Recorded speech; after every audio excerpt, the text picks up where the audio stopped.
إن الحمد لله نحمده ونستعينه ونستغفره ونعوذ بالله من شرور أنفسنا وسيئات أعمالنا من يهديه الله فلا مضل له ومن يضلل فلا هادي له وأشهد أن لا إله إلا الله وحده لا شريك له وأشهد أن محمدا عبده ورسوله اللهم صل وسلم وبارك ونعم على سيدنا وإمامنا وقدوتنا محمد وعلى آله وصحبه وسلم تسليما كثيرا أما بعد فإن شاء الله تعالى d'abord, salam alaikum wa rahmatullahi wa barakatuh à tous nos téléspectateurs qui nous regardent et aussi les frères qui sont là pour suivre le cours. On a commencé, là, ilhamd, une série consacrée au Hajj, vu effectivement la période. On a commencé déjà les mois sacrés, effectivement. Et bientôt, Inch'Allah Ta'ala, dans quelques semaines, les premiers pèlerins vont partir effectivement effectuer ce pilier de l'islam, le pèlerinage, bi'idhnillahi ta'ala, qu'on espère qu'Allah subhanahu wa ta'ala leur facilite ce voyage et accepte d'eux. La semaine dernière, on a commencé effectivement par une étape, l'étape préliminaire, effectivement, qui est extrêmement importante pour commencer le Hajj, celui de l'ihram, effectivement. On a parlé des différents ansak, des différentes typologie ou type de rites. On a parlé de tamattu', de l'qiran, de l'ifrad. On a dit que le tamattu', effectivement, le fait de faire la umrah et après le hajj était la meilleure façon de le faire. D'ailleurs, c'est une des façons les plus simples aujourd'hui d'effectuer le hajj. Et on avait commencé par l'acte de l'ihram qui est la niyya. Et on a énuméré effectivement toutes les conditions du ihram, les interdits aussi du ihram.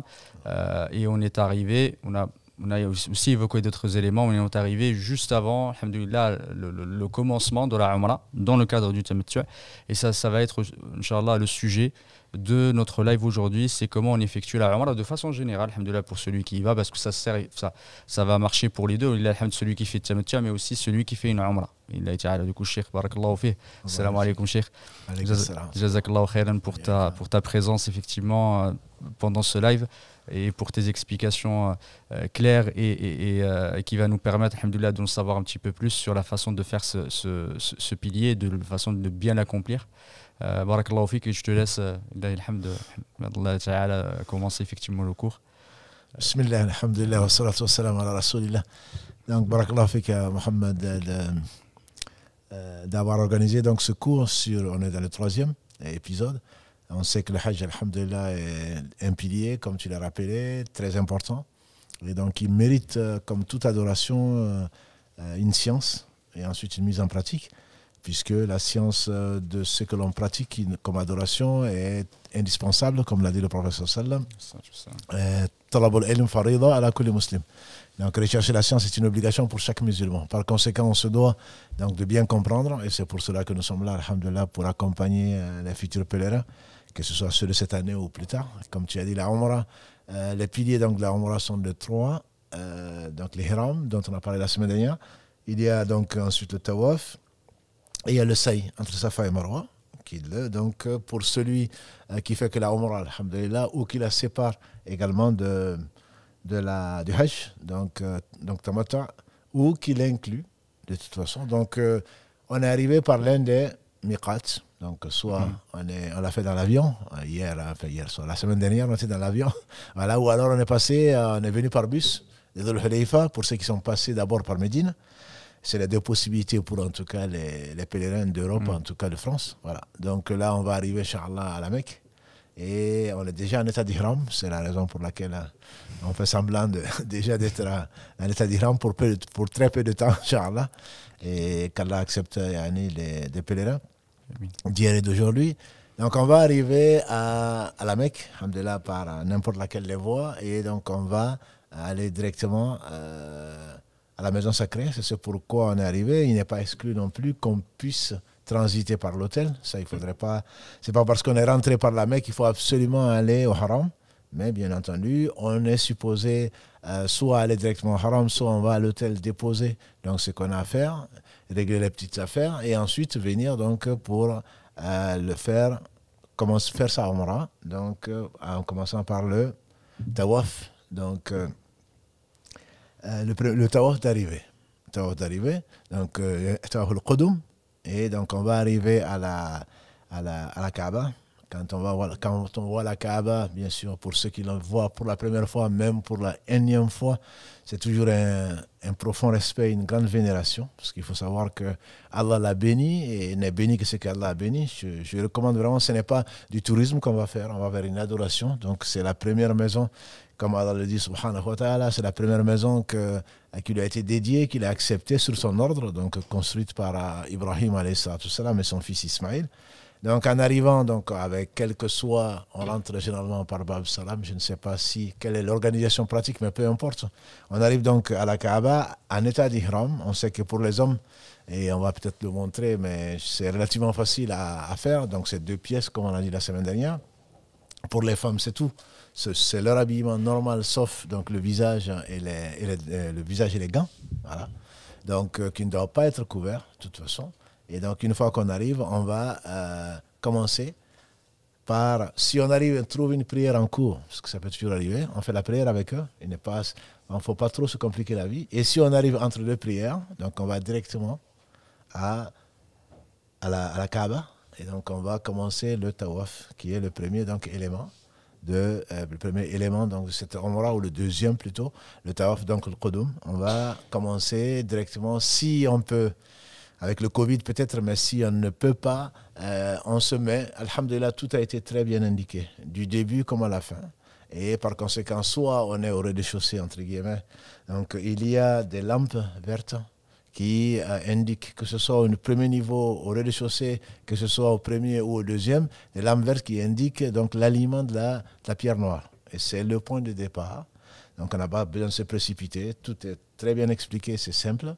Donc on arrive au point noir, la pierre noire plutôt. Quand on est au rez-de-chaussée, ce qui m'étonnerait, mais si c'est possible d'y arriver, on baise la pierre noire, si on peut, on l'embrasse. Et encore une fois, comme l'a dit Omar ibn Khattab, pierre noire, tu n'es qu'une pierre. Si je n'avais pas vu le prophète sallallahu alayhi wa sallam t'embrasser, je ne t'aurais pas embrassé. Donc il faudrait savoir qu'on ne va pas pour adorer la Kaaba.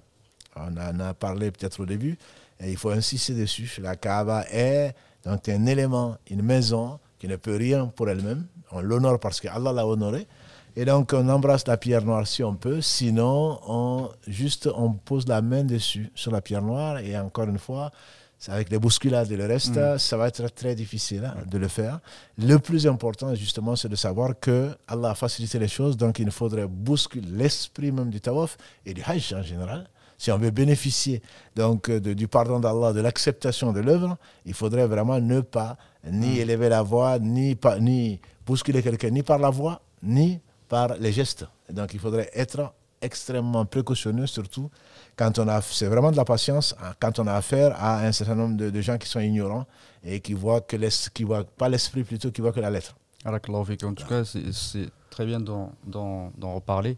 De parler de ce sujet, parce que plusieurs, effectivement, des pèlerins, ils y vont et ils ne voient que ça. Parfois, ils ont... Alhamdoulilah, ça vient d'une bonne intention. Alhamd. Après, effectivement, les intentions parfois peuvent mener à des actes irréparables. Et les ulama, effectivement, ils disent que le fait d'embrasser la pierre noire est une sunna. Le fait de préserver les autres et préserver sa vie est une obligation. Et l'obligation est toujours prioritaire par rapport à la sunna. Du coup, les gens, s'ils reconnaissaient vraiment l'esprit, comme tu as dit, plutôt que s'attacher parfois à la lettre, ils ne s'approcheraient même pas, parce qu'effectivement, ils se mettent en danger, ils mettent aussi en danger les autres. Et parfois, on voit aussi des disputes, etc., comme tu as dit.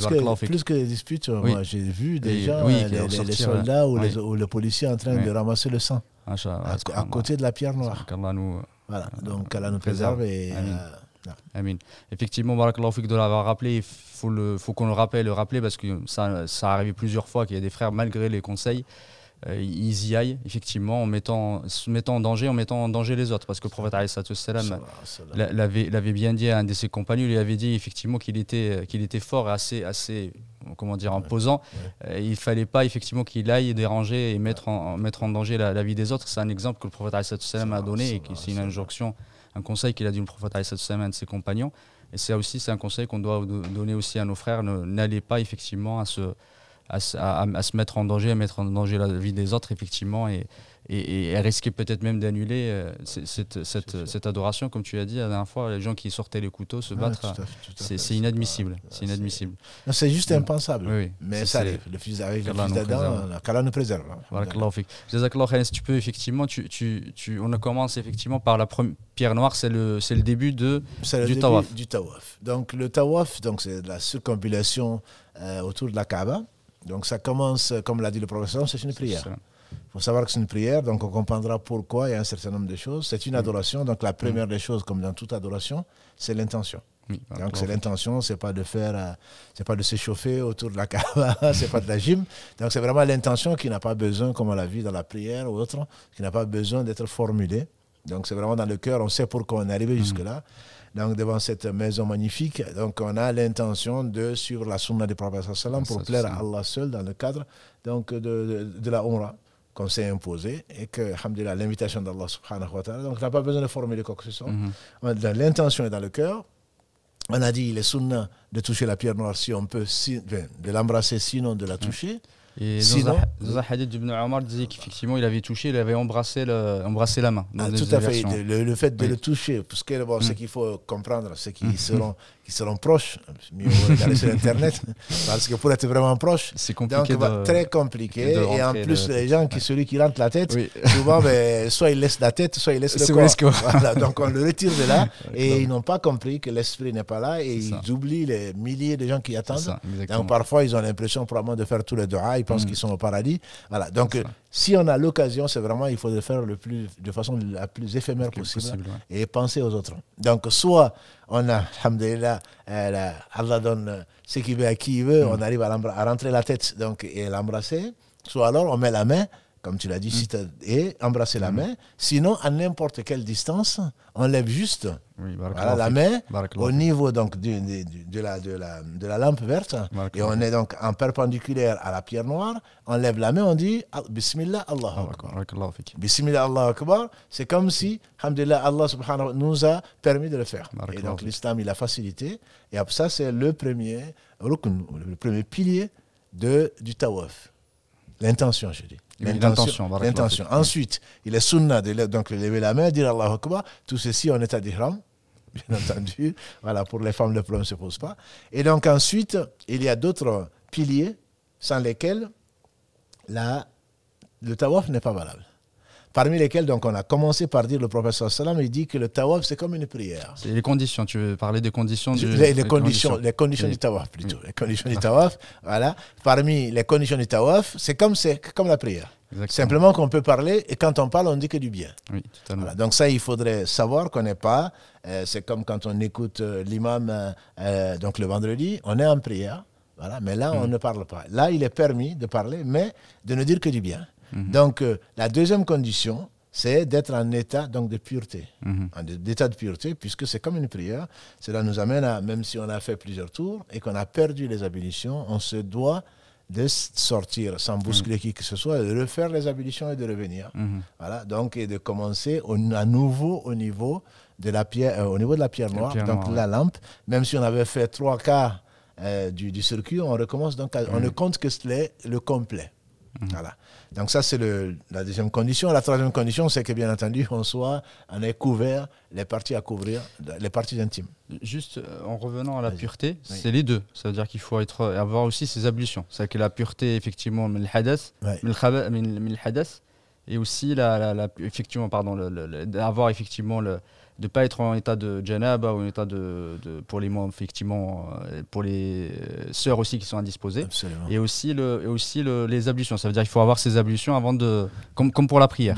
C'est exactement comme la prière, c'est que la sœur qui a été éprouvée et qui est indisposée n'a pas à faire. Voilà, barakallahu fik de le rappeler parce qu'on ne sait jamais, même si ça arrive dans le bus entre Médine ou même à pied, ça peut arriver. Alhamdulillah, c'est naturel. Mais il est interdit, comme il lui est interdit de faire la prière. Et c'est un bien pour elle. Effectivement, ça ne suffit pas. Il faudra avoir les ablutions. Donc, quand on perd les ablutions d'une façon ou d'une autre, il faut les refaire quand c'est faisable, quand c'est l'indisposition, bien entendu. On sort et on part. Voilà, on ne continue pas. Et on reviendra, Inch'Allah, quand Allah le voudra. Mais pour les hommes, par exemple, on doit refaire les ablutions. Encore une fois, je dis, il y a tellement de monde, même si cette année c'est assez limité, qu'on doit sortir. Voilà, on doit sortir. Si une fois qu'on a perdu les ablutions, on arrête l'intention de faire le tawaf. Cela ne veut pas dire qu'il faut absolument bousculer les gens pour sortir. C'est ça que je veux dire. C'est qu'on peut se laisser glisser petit à petit pour sortir plutôt que de bousculer les gens, ce qui risque d'annuler notre pèlerinage. Voilà. Effectivement, juste par rapport à ce point, juste une précision, parce que ça arrive, c'est des choses qui peuvent arriver. Il a commencé, il en a fait par exemple 5 ou 6, il perd effectivement ses ablutions, il va sortir pour aller refaire ses ablutions. Est-ce qu'il...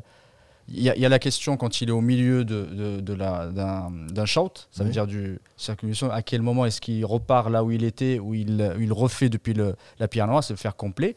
Et la question aussi de se dire, est-ce qu'il doit refaire tout le tawaf, comme pour la prière d'ailleurs. Il n'aura pas fini. Quand tu as fait la 3e ou la 4e pour la prière par exemple, tu dois refaire depuis le début. Très bonne question, effectivement. C'est comme la prière, mais ce n'est pas la prière. C'est pas la prière. Si on a le nombre de tours complets, on le calcule. Le nombre de tours complet compte et on le garde.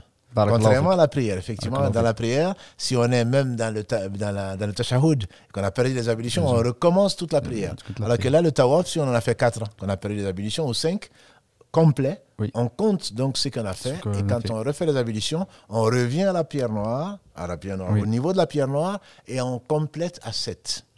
On complète à 7, donc tour complet. Que ce soit 4 plus 3 ou 5 plus 2, peu importe, l'essentiel c'est qu'on a déjà fait et que les gens ne se posent pas de oui, mais comment je vais faire pour calculer. Alhamdulillah, c'est Allah facilite les choses. Donc ça, c'est pas... Donc il faut que les parties connaissent les ablutions. Donc on a dit, il faut couvrir les parties donc intimes, comme dans la prière.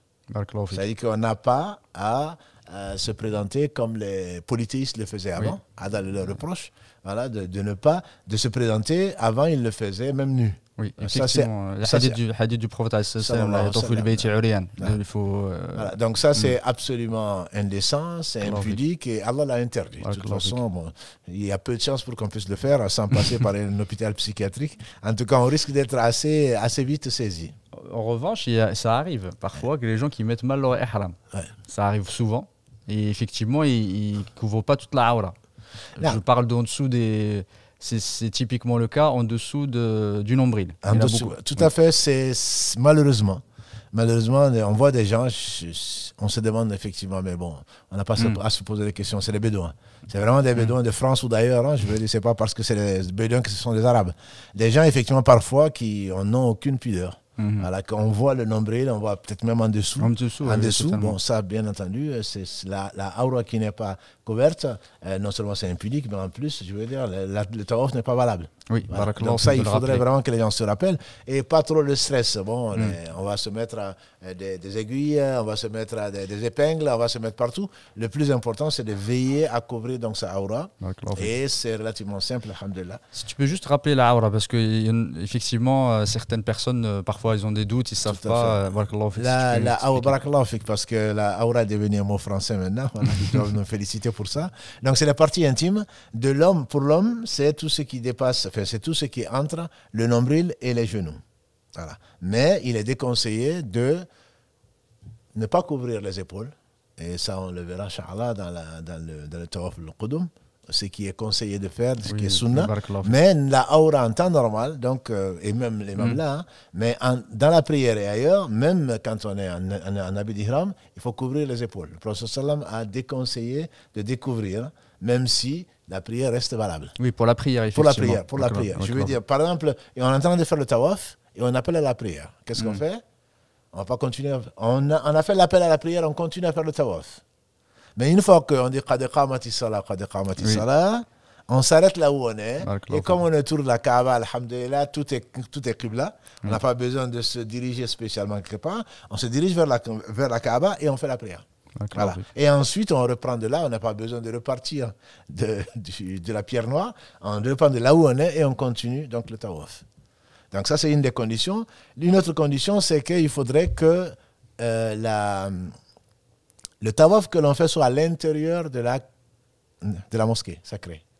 Même si c'est loin, parce qu'aujourd'hui, alhamdulillah, avec la Qibla, avec la Kaaba, on a la Kaaba, on a donc un peu plus loin, on peut avoir donc le rez-de-chaussée, si on peut l'appeler ainsi. On a un premier étage, on a même un deuxième étage. Même si c'est loin, mais il faut que ce soit à l'intérieur de la mosquée sacrée et pas à l'extérieur, ou qui n'est plus mosquée sacrée. Exactement. Et en plus, il faut faire attention entre entre le haram et la mosquée. C'est pas la même chose. Effectivement, il y a le territoire sacré. Ça commence bien avant, en fait, l'arrivée à la prière. Enfin, l'arrivée, pardon, à la mosquée. Il faut vraiment que ça soit à l'intérieur, de la mosquée. Du haram, à l'intérieur plutôt de la mosquée. Voilà, ça fait partie. Il y a également une autre condition, c'est les 7 tours.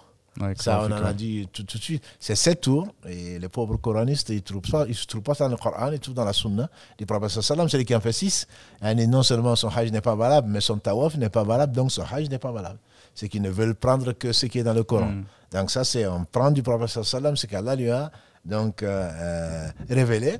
Il y a également le fait de façon continue, c'est-à-dire de ne pas interrompre le tawaf, les 7 tours, que sous condition d'imposition ou d'obligation, sous contrainte. Oui.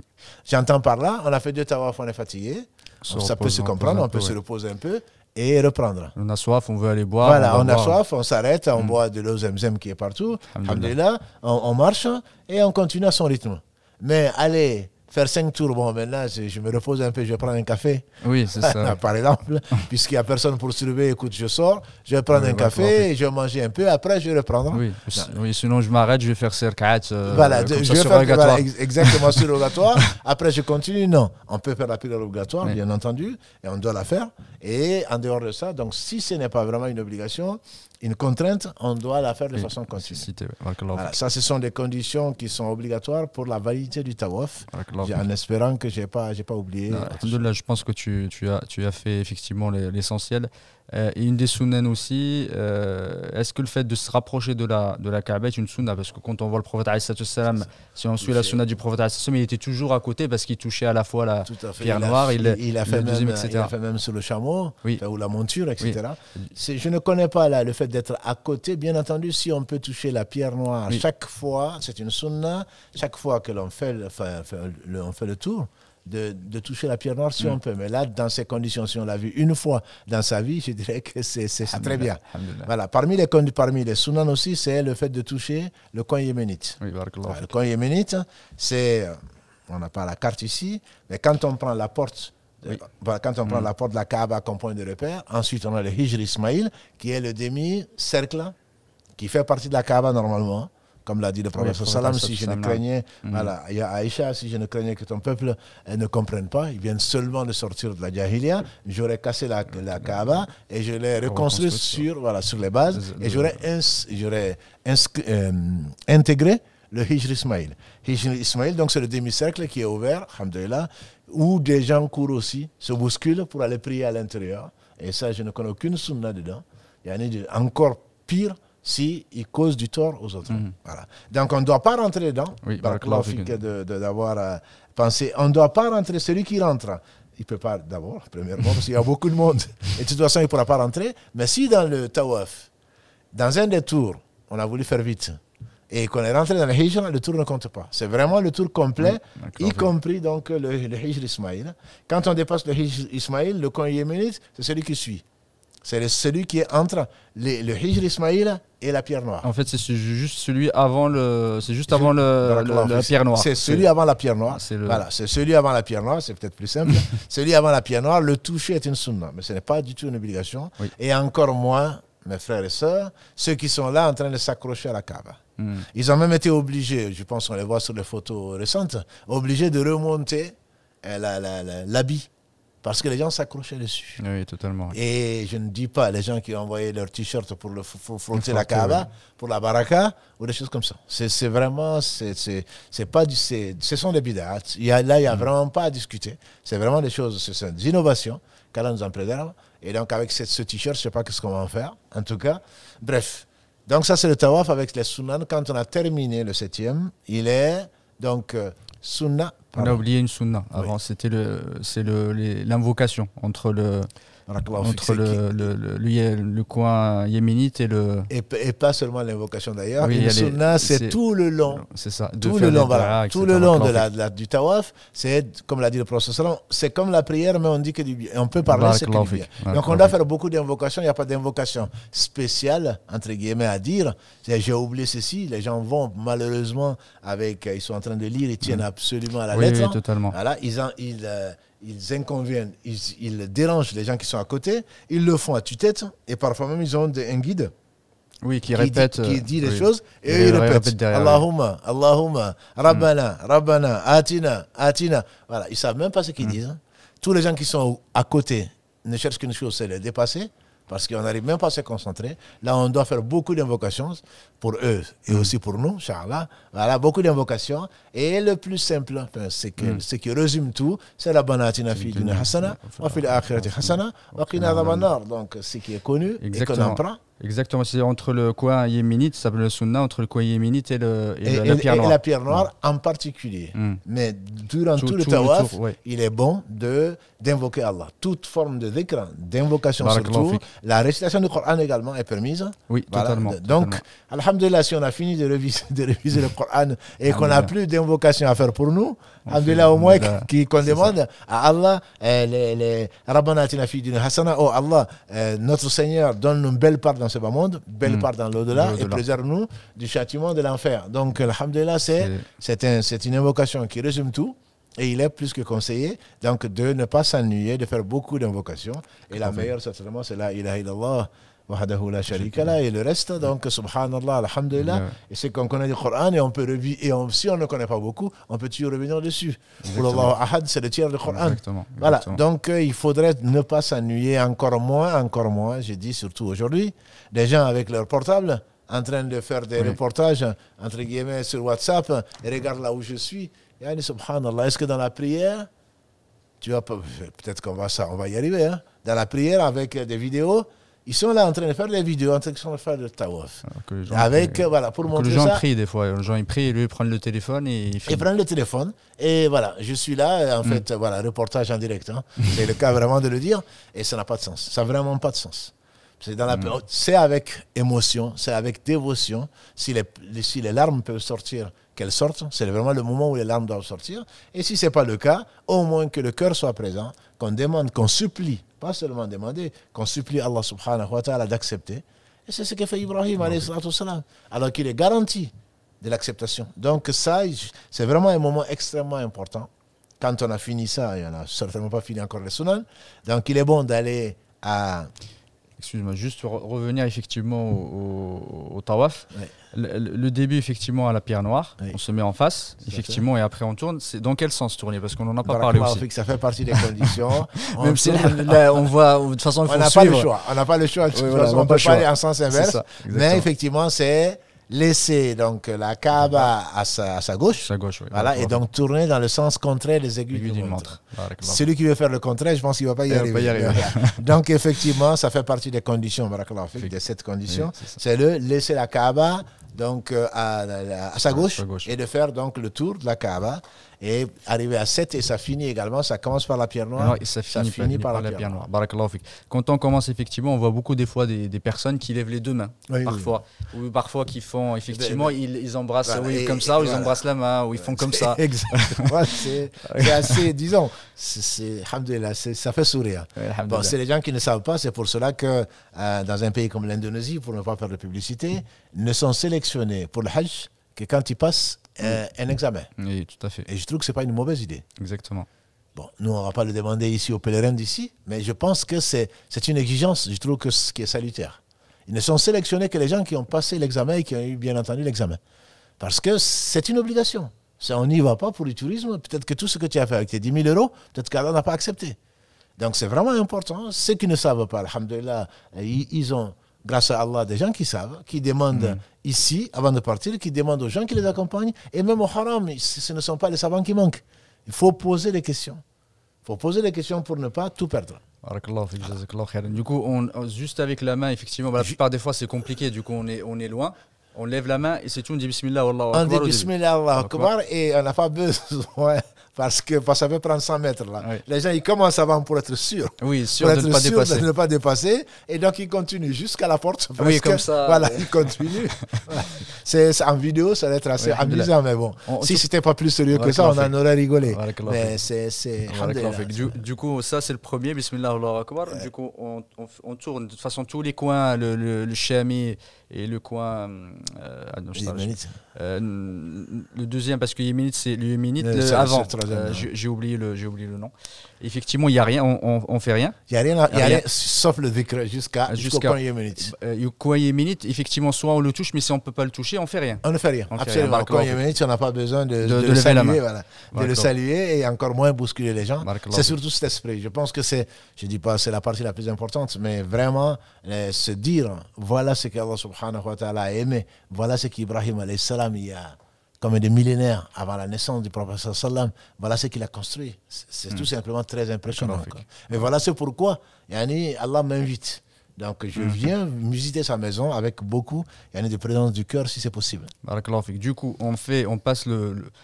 on passe le coin yéménite, oui. C'est le coin avant le coin de là où il y a la pierre noire. J'arrive à la pierre noire, je lève la main. Est-ce que je dis Bismillah Allahu Akbar ou juste Allahu Akbar? Le Bismillah c'est pour commencer. C'est pour commencer. Juste Barakallahu fik, c'est Allahu Akbar et je continue. Non, j'arrive au coin, oui. Je le compte. Oui, je compte comme un tour et donc je continue les 7 tours. Voilà. Je n'ai pas besoin de m'arrêter spécialement. Et de toute façon, il faut savoir que quand on s'arrête, on risque d'être bousculé, on risque de gêner les gens. On risque de gêner les gens. C'est pour ça que même, comme on a dit, quand on perd les ablutions, le mieux, c'est de ne pas s'arrêter et de franchir. C'est vraiment de continuer de sortir petit à petit. Pour sortir par l'autre sortie, pas faire demi-tour. Exactement, surtout pas de demi-tour. Surtout pas de demi-tour parce qu'on risque sa vie. On risque sa vie parce que quelqu'un qui tombe dans le tawaf, je crains pour lui. Voilà.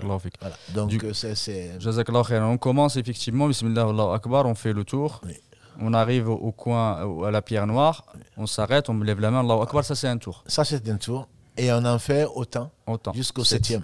7e, après on s'arrête, on ne fait plus rien. On fait pas le nez, Bismillah, Allahu Akbar, on ne met pas au dernier. On ne s'arrête pas au dernier pour faire des invocations. Et sinon, de toute façon, on risque d'être emporté et il n'y a rien de bon dans ce qui ne suit pas la sunna du prophète sallam. On sort, on va aller, alhamdulillah, au puits Zemzem. Et ça, c'était avant. Parce que moi, je me rappelle, dans les années 80, quand on y allait, on descendait. Oui, pour aller voir. On descendait, maintenant, il n'y a pas à descendre, tout est fermé. Et donc, il y a des robinets partout. Et on doit boire donc, à satiété l'eau Zemzem. L'eau Zemzem, on se rappelle qu'Allah, c'est le cadeau qu'il a fait à Hajar. Donc, pour quand tu essaies de trouver la seule. Et l'eau Zemzem, et c'est pourquoi on la boit. Donc je conseille aux pèlerins de la boire, même si elle n'est pas forcément glacée, de la boire, alhamdoulilah, et elle sert à pourquoi on la boit, donc en faisant beaucoup d'invocations, et en n'oubliant pas non plus qu'il y a des gens qui font la queue. Voilà. Parce que s'il ne faut pas rester là, je veux dire là que des gens sont là, ça peut être source de tension. On en boit, et il y a plusieurs points d'eau. Donc on peut boire, et alhamdoulilah, on est dans la source, donc on peut boire autant que l'on veut. Mais là, on boit à satiété, on va donc faire des invocations, spécialement à ce moment-là, parce qu'on boit de l'eau Zemzem, et alhamdoulilah, on la fera également à d'autres occasions. Et on doit faire, parmi les sunan, 2 raka à la Maqam Ibrahim. Maqam Ibrahim, c'est ce que l'on voit couvert où il y a une pierre qui portait la trace de son pied, alayhi salatu salam, donc qui est maintenant, heureusement d'ailleurs, qui est englobé ou enveloppé, qu'on ne peut pas toucher. Parce que là aussi, on voit des gens avec leur ihram ou avec rien d'autre, en train de nettoyer.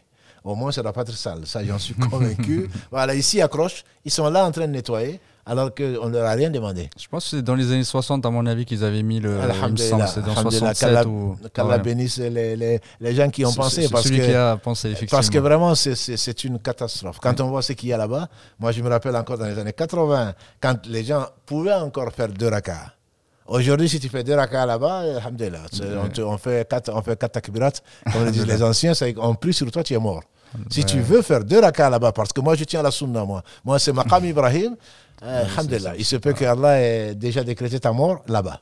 Et ce n'est pas du tout preuve de piété. Exactement. Donc là, on sait, alhamdulillah, Allah a facilité la religion, on fait 2 rakas n'importe où dans la mosquée. Juste pour expliquer effectivement Maqam Ibrahim, c'est comment le faire dans la sunna, non, mais là c'est compliqué de faire, c'est Khalf Maqam Ibrahim, c'est que c'est derrière, ça veut dire que le Maqam entre moi et la Kaaba, il y a Maqam Ibrahim. Tout à fait. Maqam Ibrahim, c'est juste au niveau de la porte. Oui. Au niveau de la porte de la Kaaba. Et donc, je fais derrière le Maqam Ibrahim, là où il s'est dressé, alayhi salatu wassalam. Et là, aujourd'hui, c'est impossible. Sauf si c'est pour le roi ou le prince, où on a vidé la Kaaba pour toi.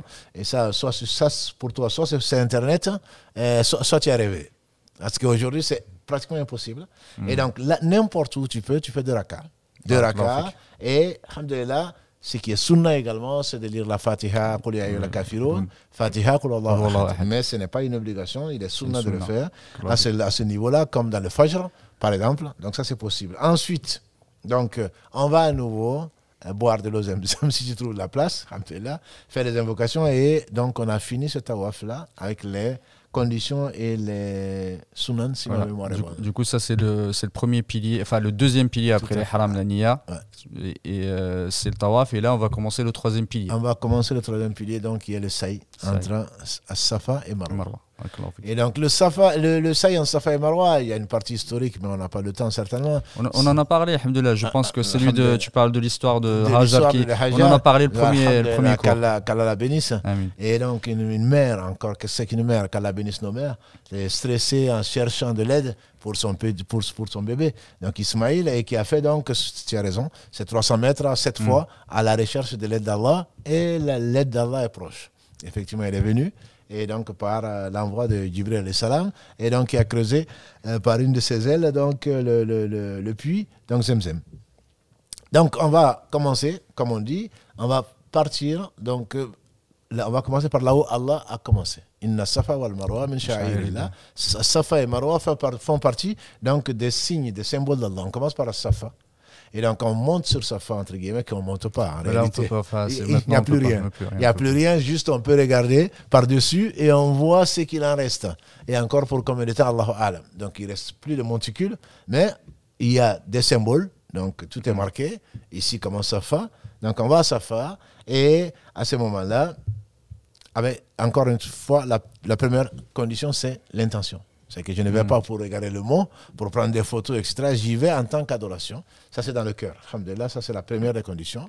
D'ailleurs, une des particularités de Tawaf Sa'i, de Safa wal Marwa, c'est que ça ne peut pas être une adoration indépendante.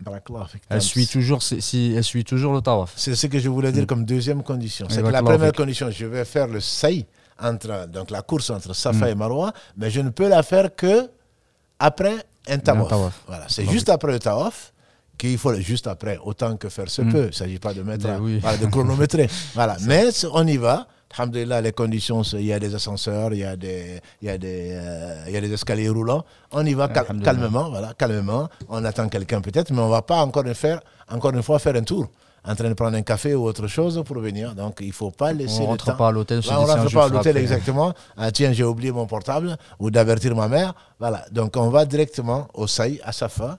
Et là, on monte sur Safa. Et, alhamdulillah, avec l'intention donc, de faire le Sa'i. Et juste après le tawaf. Ça ne se fait pas avant. En disant, mais finalement, il y a trop de monde autour du tawaf. Voilà. Donc, je vais d'abord faire le Sa'i. Et après, je vais faire le tawaf. C'est nul. Donc, il faut faire le sa'i après le tawaf, avec l'intention, alhamdulillah, et ne pas laisser donc trop de temps, entre guillemets, entre les deux, sans raison, et d'avoir les ablutions est conseillé, là, comme tout le temps. Oui, mais par contre, si on perd les ablutions, alhamdulillah, on peut continuer. On peut continuer, contrairement qu'on a dit au tawaf. Voilà. Donc là, la sunna, c'est donc sur Safa, c'est de dire Allahu Akbar, Allahu Akbar, Allahu Akbar 3 fois. Oui. La ilaha illallah wahdahu la sharika la, lahul mulku wa lahul hamdu wa huwa ala kulli shay'in qadir. La ilaha illallah wahda, sadaqa wa'ada wa nasra abda wa hazama al-ahzab wahda. Ce sont des sunan. Si on ne dit pas, alhamdulillah, si on ne le connaît pas, on n'a pas besoin non plus d'avoir son livre avec soi. Mais si on veut le faire, on le fait. Donc on fait les invocations qui sont dans la sunna et ensuite donc on fait le trajet de Safa vers Marwa. Justement par rapport à la sunna, effectivement la sunna du dua, et on se dirige vers la Kaaba. J'allais vers la Qibla, vers la Kaaba qui est juste à côté. Voilà. Mais on n'a pas besoin forcément de la voir. Parce qu'aujourd'hui avec les constructions, c'est pas évident. On se dirige. En tout cas, on le sait en fait avec les carrelages. On le sait avec les carrelages. Ce serait du carrelage, effectivement, elles indiquent le... Parce que là aussi, comme dans le tawaf, si on entend qad iqamati salah, on s'arrête et on prie. Et on voit les gens prier, on prie à côté d'eux et ensuite on continue. Donc on va faire ce trajet. Quand on va arriver à Marwa, c'est 300 mètres je pense à peu près entre les deux. À Marwa, pareil. On va donc invoquer Allah subhanahu wa ta'ala en face de la Qibla, en face de la Kaaba. Et ensuite on fait donc ce trajet-là. Pas 7 fois aller-retour. 4 fois Safa et 3 fois Marwa, si ma mémoire est bonne. Donc 7 fois les allers et retours. Voilà, au total. 7 fois aller-retour. On ne fait pas un aller-retour, ça compte pas 1. C'est un aller qui compte 1, faire le 14 retour fois, compte non, 1. c'est voilà, tout à fait. Un aller, ça compte 1 et le retour compte le deuxième, etc. Et chaque fois qu'on est dessus, à Safa ou à Marwa, on se dirige vers la Qibla, on invoque Allah subhanahu wa ta'ala avec les doigts que Allah et effectivement, on arrive au Marwa, on fait la même chose, effectivement, ce qu'on a fait au Safa, c'est ça? À Safa, tout à fait. En te dirigeant encore une fois vers là. Et sur le trajet, faire beaucoup d'invocations. Et il y a une partie, peut-être qu'on reviendra effectivement sur un point qui est une sunna que j'ai oublié dans le tawaf pour Qudum. Je l'avais en tête, je me suis dit on allait en parler après. Donc là, il y a une série de lampes vertes où il est conseillé de presser le pas. Oui. Pour les hommes. Pour les hommes seulement. Et donc notre mère Aïcha disait, est-ce que vous n'avez pas à nous les meilleurs exemples? Les femmes n'ont pas à courir. Et on a, machallah, les jeunes ignorants en train de courir. On croit qu'ils sont en train de faire le 100 mètres. Non, il suffit juste de presser le pas. Et je suis sûr que Hajar n'a pas couru. C'est sûr, on dit que c'est l'endroit où elle a été tentée et donc qu'elle a, par Shaitan, et qu'elle a donc parcouru cette distance-là plus rapidement. En tout cas, d'après ce que je sais, c'est que ça correspond effectivement à une descente parce qu'avant, c'était pas tout plat. Ouais. Tout plat. Effectivement, ça correspond à une descente normalement parce que c'est 2 monts. Effectivement, la descente et le prophète effectivement courait à ce niveau-là et quand il est remonté, il marchait. Normalement. On appelle ça, c'est presser le pas, c'est pas non plus une course. Il ne faut pas courir. Exactement. Enfin, on n'a jamais, à ma connaissance, ce ne sont pas les Arabes qui sont les plus rapides en course. Je ne crois pas. Enfin, en tout cas, dans les Jeux Olympiques ou ailleurs. Donc, non, il faut garder vraiment cet esprit. Et comme le disent les gens de science, c'est une adoration. Donc, c'est avec ponction, c'est avec compassion, c'est avec dévotion qu'on est là. Et ce n'est pas le moment non plus. On voit parfois des gens au téléphone encore. Oui, en train de se parler au téléphone la vidéo. Et le reste, subhanallah wa bihamdihi, Allah seul sait. De tous ceux qui ont fait le hajj, il en a accepté d'un seul. Donc il faut craindre, comme Ibrahim alayhi salatu salam, que Allah n'accepte pas Rabbana taqabbal minna innaka anta samiul alim. Alors que c'est le rapprocher d'Allah. Donc il faut souvent se rappeler que c'est une adoration et que Allah n'a besoin de rien. Donc plutôt le supplier et faire le dua, faire du dhikr tout au long. Et alhamdulillah, ça ne dure pas autant que cela. Et tout le monde est capable de le faire si on peut. Donc si on boite, on boite. Si on marche normalement, c'est à mieux. Et sinon, il y a les chaises roulantes, il y a des, entre guillemets, il y a des précautions qui ont été prises ou des aides pour cela. Alhamdulillah. Donc on marche à son rythme, on n'a pas à suivre forcément et on donne les points de rendez-vous à son groupe et tout le monde s'attend là. Et puis là, normalement, on a fini donc, le saï pour compléter donc, la Umrah. Du coup, on commence effectivement au Safa, on finit à Marwa. À chaque fois, on s'arrête, effectivement, on se dirige vers la Qibla, on peut lever les mains. Il y a un hadith d'Ibn Omar, effectivement, qui levait les mains pour faire les invocations. On fait les invocations, alhamdoulilah, on peut rester tant qu'on peut, tant qu'on veut, alhamdoulilah. Et effectivement, à la fin, est-ce qu'on fait des du'a ou pas quand on arrive au Marwa? Quand on arrive le dernier, on fait le du'a. Est-ce qu'on fait le du'a au dernier?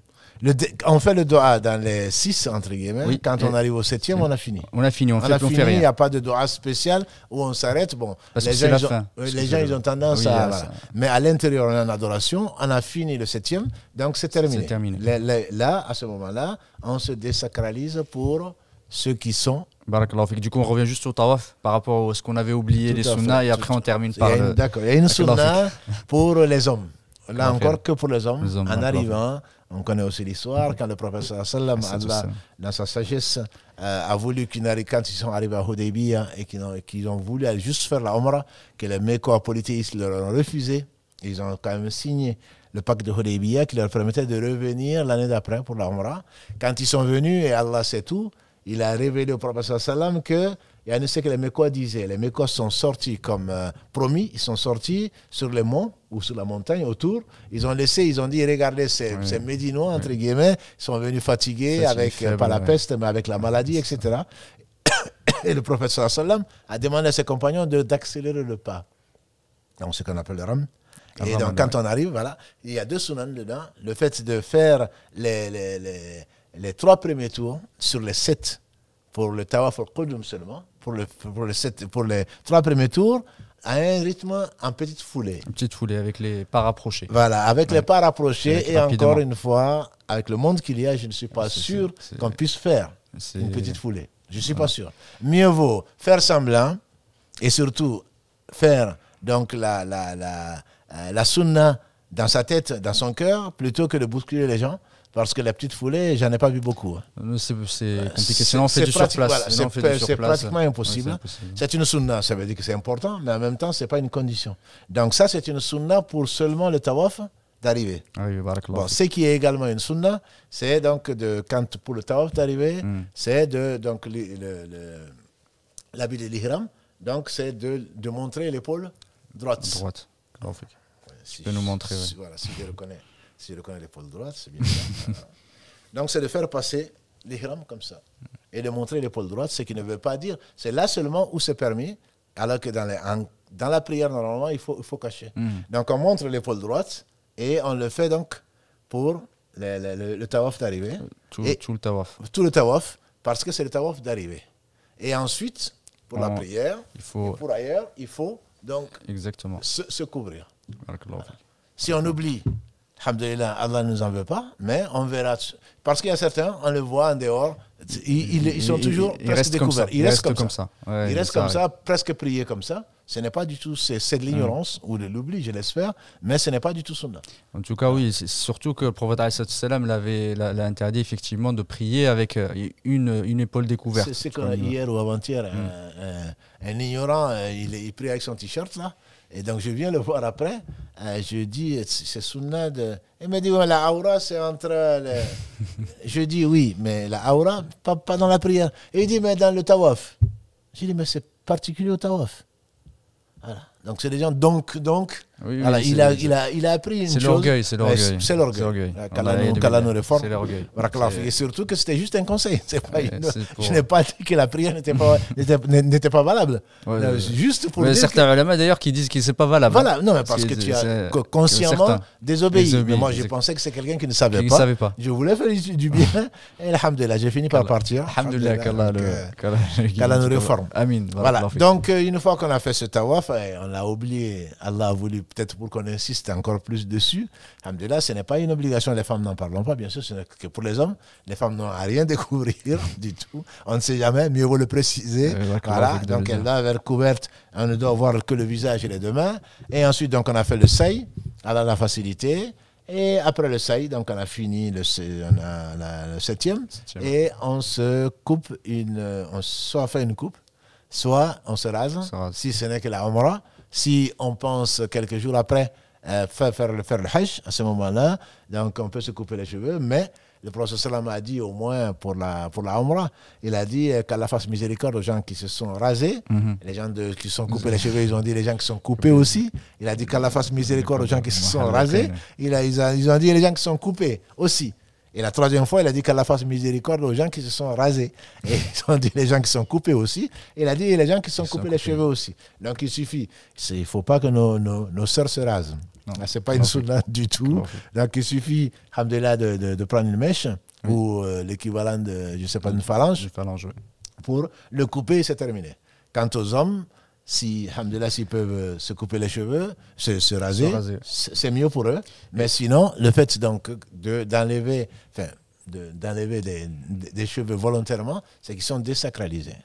Juste une question effectivement par rapport à ça. Certains ulama disent qu'il y a Alors, c'est une divergence quand tu fais le hajj après, ils disent il faut en laisser un peu, etc., pour pouvoir faire pour se désacraliser. Il y a certains qui disent effectivement, peu importe, il faut refaire juste même si on n'a pas de cheveux, on refait. Qu'est-ce qui est recommandé? On en laisse un peu pour le hajj ou on dit c'est pas grave, on fait comme la sunna du prophète, on est en umrah, on se rase les cheveux? Je conseillerais de faire la sunna du prophète. De toute façon, les chauves, qu'est-ce qu'ils auront à faire? Ils n'ont pas de cheveux, de toute façon, on passe la lame dessus.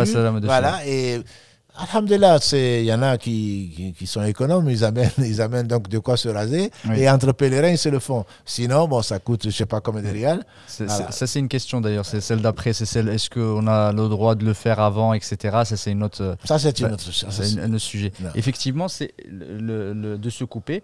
Quand on se coupe, est-ce qu'on fait comme la femme, on se coupe juste comment dire, Une phalange, oui. une phalange, Ouais.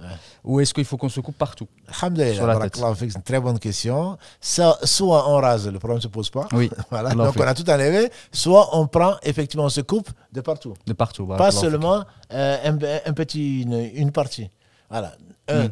Se couper une partie, c'est pas permis. Oui. C'est pas permis. Deux, donc si on peut l'égaler, il faut l'égaler. Qui dit égaler dit donc de faire le tour. Un peu le tour. Voilà. Donc il faut prendre des cheveux de partout, si c'est possible. Et si on se rase, pour moi, c'est plus économe et c'est plus sunna. Bismillah, Voilà. barakallahu fik, Après, c'est- si on n'en a plus, alhamdulillah, on passe quand même On passe pour après. pour Barakallahu après. Il n'y a pas de souci. Inch'Allah. Juste effectivement une recommandation, parce que j'ai vu des sœurs se couper Ouais. les unes les autres juste après à Marwa. J'ai vu de mes propres yeux effectivement qui enlèvent, effectivement on voit leurs cheveux, etc. Est-ce que voilà, juste faire un rappel effectivement qu'on n'est pas pressé, c'est pas parce que on a fini le tawaf que effectivement allez vite il faut qu'on se coupe les cheveux que qu'il faut- Absolument, elles n'ont pas, non seulement pas à se montrer, ça c'est fond de l'interdit, déjà en le faisant, et surtout le monde qu'il y a. Il y a autant d'interdits, mais en plus de cela, elles n'ont pas. On peut rentrer à l'hôtel, le faire. Simplement, tant qu'on n'est pas coupé, on est encore sacralisé. Ça veut dire que bon, on ne va pas mettre du parfum, etc. Parfum, etc. oui, exactement. Donc, on peut rentrer à l'hôtel, on peut se désacraliser, se laver, changer les habits, si on en a besoin. Pour les femmes, le problème se pose pas, mais pour les hommes, on peut à ce moment enlever l'ihram, etc. Il n'y a vraiment pas, il n'y a pas d'urgence. Barakallahu fik. Surtout que ce n'est pas aussi, entre guillemets, demandant que le Hajj. Parce que là, la Umrah, c'est quoi? C'est quelques heures. Donc c'est soit une matinée, c'est soit une nuit quand on vient tard. Je veux dire, c'est pas épuisant, entre guillemets. Totalement. Voilà, qu'on a tout de suite envie de faire de ceci et cela. Donc mieux vaut être patient. On a été patient pendant une demi-journée. Je pense qu'on peut encore prendre une heure ou une demi-heure, Inch'Allah. Barakallahu fik. Et question effectivement qui se pose beaucoup par rapport à le fait de se couper les cheveux, effectivement de fait de se libérer ou de l'ihram. Et Inès pose la question, est-ce que quand je je l'ai pas encore fait, est-ce que je peux le faire pour quelqu'un d'autre? Parce que je sais qu'il y a des avis là-dessus qui disent que tant que tu ne t'es pas désacralisé, tu ne peux pas désacraliser quelqu'un, il faut d'abord que tu le fasses toi et après pour le faire pour les autres.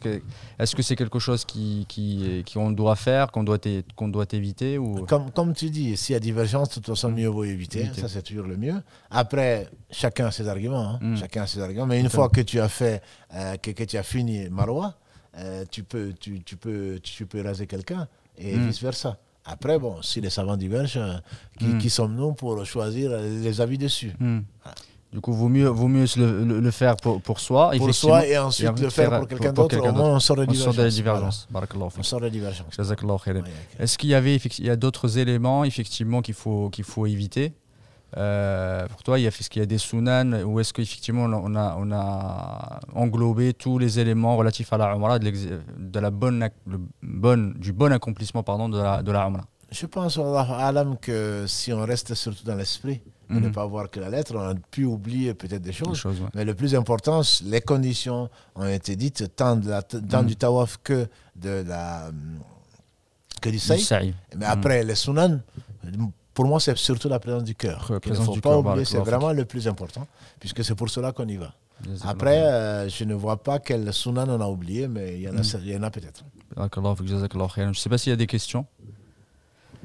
Oui, salam alaikum, barakallahu fikum pour votre éclaircissement sur le Hajj et la Umrah.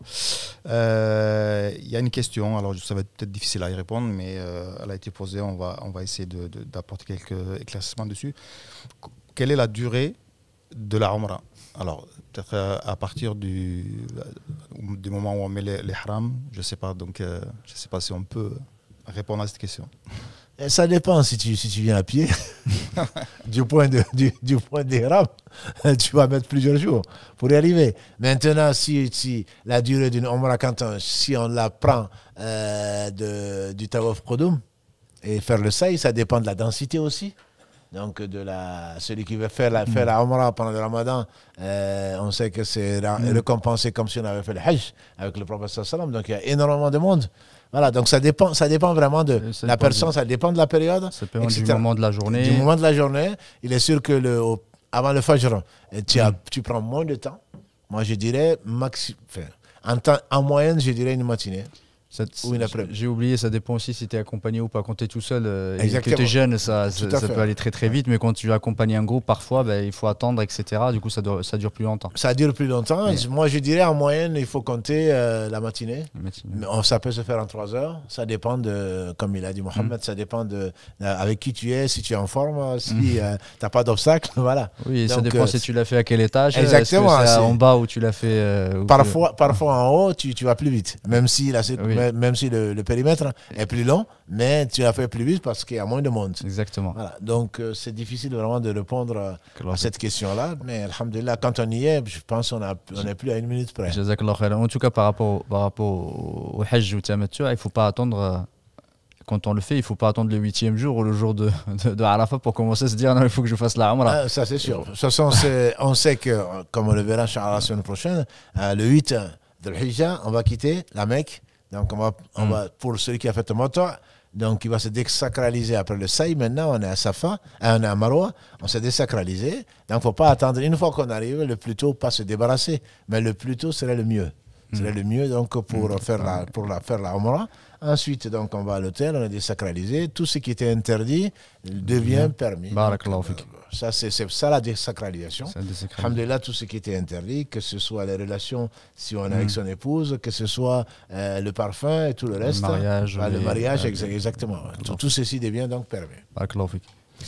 Une autre question, c'est quand on arrive donc à Mecca, quand on rentre à Masjid al-Haram et qu'on voit pour la première fois la Kaaba, est-ce qu'il y a une invocation à faire et obligatoire ou pas obligatoire?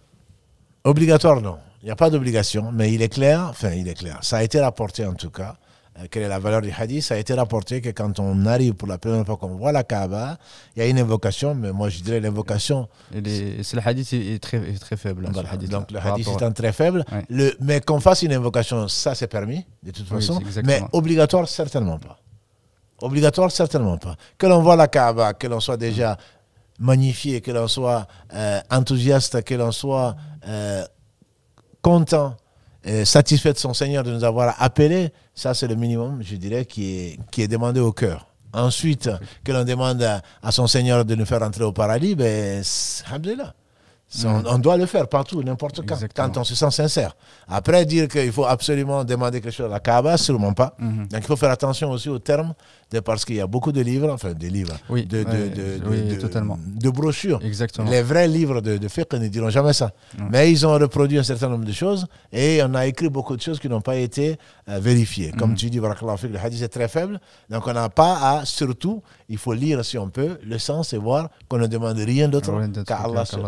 On y va, donc on ne va pas demander ni à la Kaaba, ni à Mohammed sallam, ni à ceci, à cela de se protéger ou de quoi que ce soit. On s'adresse à Allah seul. Et il m'est même arrivé de me demander, de faire des doigts presque en me cachant de la Kaaba. Parce que quand on voit les gens, on a l'impression que s'ils ne voient pas la Kaaba, ils ne font pas d'invocation. Il faut vraiment faire attention. En même temps, c'est très simple, il faut rester ce qu'on est. C'est à Allah qu'on demande. Il y a un Rabbul Kaaba. On ne demande pas à la Kaaba. On jure par Allah et on peut demander donc au Seigneur فَلْيَعْبُدُوا هذا البيت donc qu'ils adorent, il y a Quraysh qu'ils adorent le Seigneur de cette maison-là. Donc donc c'est à Allah qu'on s'adresse où qu'on soit. C'est pas parce qu'on est dans la Kaaba avec tout le respect qu'on lui doit. Comme l'a dit le prophète sallam, je sais combien tu es sacré chez Allah, mais l'honneur du musulman ou le sang du musulman est plus sacré chez Allah que toi. Exactement. Voilà. Donc il faut le respecter, bien sûr, il faut respecter tout musulman, comme là il n'y a que des musulmans, toute personne qui est là est une personne, Allah seul sait combien elle est sacrée. Donc ça, c'est surtout ça, si on peut éviter de faire du mal à qui que ce soit, pour moi on aura gagné, alhamdulillah, surtout en arrivant. Voilà, justement concernant les invocations, notamment quand on est dans le tawaf, est-ce qu'on peut faire les invocations en français ou est-ce qu'il faut-il les apprendre en arabe Les invocations en français, on peut toujours le faire si c'est là où on se sent le mieux, mais les invocations classiques, comme on a dit tout à l'heure, la plus répandue, surtout entre le coin yéménite et la pierre noire, c'est Rabbana atina fid dunya hasana wa fil akhirati hasana wa qina adhaban nar. Donc les meilleures invocations sont certainement celles du Coran et celles de la Sunna. S'il y a des choix à faire, moi je le ferai en arabe et avec ça, tout en connaissant le sens. Après que l'on le fasse déjà, même dans la prière, il y a divergence entre les savants. Le mieux, c'est d'éviter dans la prière de dire une autre langue que l'arabe. Mais là, ce n'est pas interdit à ma connaissance, ce n'est pas interdit. Donc, mais les meilleurs, nous on va choisir des mots et Allah a déjà choisi des mots. Le prophète a déjà choisi des mots. Donc c'est certainement les meilleurs. Si on ne les connaît pas ou on les a oubliés, ce n'est pas un souci. On peut le faire. Son tawaf reste tout à fait valable, comme on peut parler à quelqu'un. Mais on ne dit que du bien. Donc si on peut parler à quelqu'un, c'est dans sa langue qu'on va parler. Et à ma connaissance, ce n'est pas interdit. Il y a d'autres questions, mais je pense qu'on en a déjà parlé au départ. Si jamais il faudra, on pourra répondre directement dans les commentaires. On arrive pratiquement à la fin, donc je vous laisse terminer, Inch'Allah.